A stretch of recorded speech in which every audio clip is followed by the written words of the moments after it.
혼의 기원과 영적 회복의 역사. 두 번째 이야기.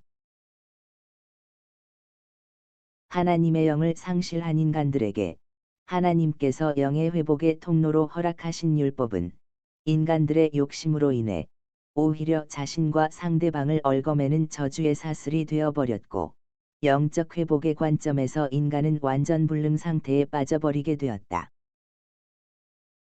나는 한때 예수님이 왜 굳이 이 땅에 사람의 모양으로 오셔서 십자가에 못 박혀 죽으셔야 했는지 이해가 안 되었던 때가 있었다. 그냥 신화에 나오는 다른 신들처럼 번개 같은 것을 치면서 하늘에서 나타나셔서 말 잘 들어. 안 그러면 혼난다. 이래도 되었을 텐데 왜 굳이 그렇게까지 하셨을까를 생각하며 의아해했던 적이 있었다. 그러나 나이를 먹으면서 나라는 인간의 참상을 보면서 왜 굳이 예수님께서 오셔야만 했는지 분명히 알게 되었다. 하나님의 독생자이신 예수님께서 죽어주시지 않으면 안 될 만큼 나라는 존재는 구원에 있어서 완전 불능 상태인 것이다. 여러분들은 인간이 세상을 살면서 깨달을 수 있는 가장 대단하고 중요한 진리가 무엇이라고 생각하는가?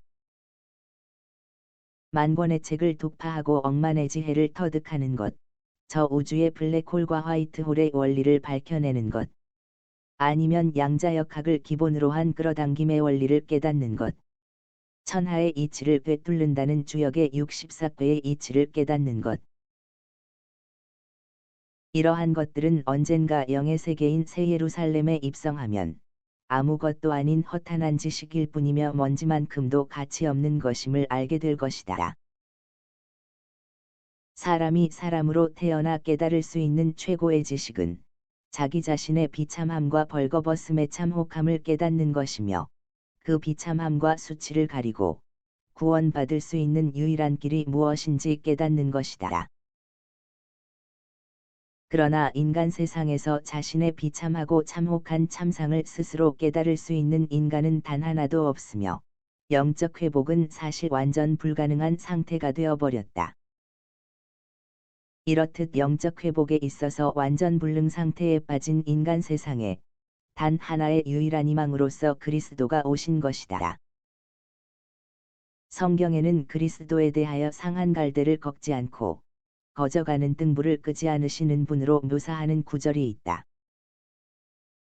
영적 회복이 완전 불가능해진 인간 세상은 상한 갈대와 거저가는 등불과 같아서 하나님의 입장에서는 그것을 회복시키는 것보다 차라리 다 소멸시켜버리고 새롭게 시작하는 것이 더욱 효율적이었을 것이다. 그런데 하나님의 우리를 향한 긍휼이 차마 그렇게 하지 못하시고, 마땅히 죽고 버림받아야 할 우리를 살리시려 아무 죄 없으신 예수를 대신 십자가에 죽게 하신 것이다. 이를 통해 하나님께서는 인간 세상의 마지막 선택의 기회를 주셨다. 곧 하나님의 독생자이신 예수님을 믿으면 그가 누구든지 간에 구원을 주신다는 것이다. 구원은 영적 회복을 의미한다. 우리가 사는 인생은 사실 이 인생 자체에 의미가 있는 것이 아니라 우리가 영적으로 회복할 수 있도록 하나님께서 주시는 마지막 선택의 기회라는 것에 의미가 있다.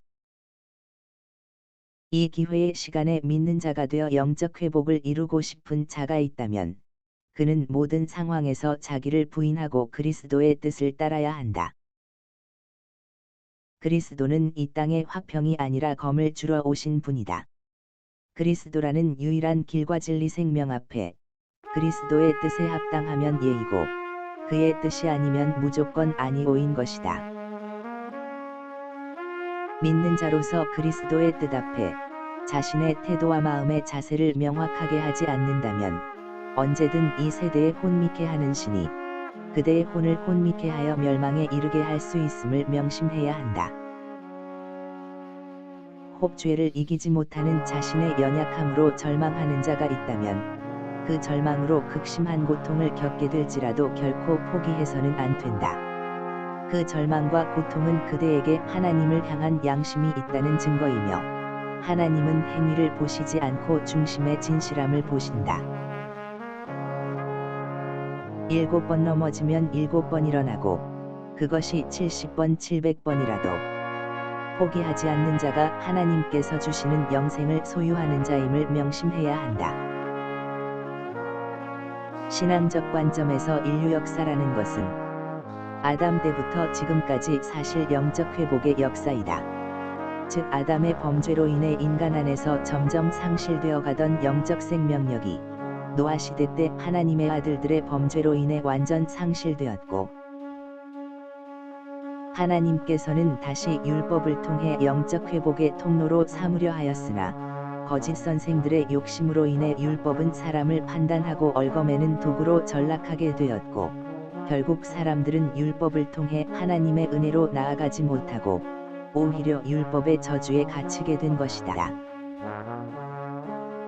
그러므로 율법도 선하고 계명도 거룩한 것일진데 율법을 악용하여 사람 위에 서서 사람을 이용하려는 거짓 선생들의 더러운 탐욕이 영원히 변치 않을 하나님의 영광을 우상과 금수와 버러지 형상으로 바꾼 것이다. 이렇게 불능의 상태에 빠진 인간 세상에 마지막 유일한 단 하나의 희망으로 그리스도께서 오셨고, 인간들에게 그리스도가 영적 회복에 이르는 단 하나의 유일한 마지막 기회이고, 이 기회가 끝나면 영원한 심판을 맞이해야 하는 것이다. 그 영원한 심판의 날이 누군가에게는 심판받고 영원한 불못에 버려지는 날이 되겠지만, 그대들에게는 천국으로 입성하는 날이기를 바라본다.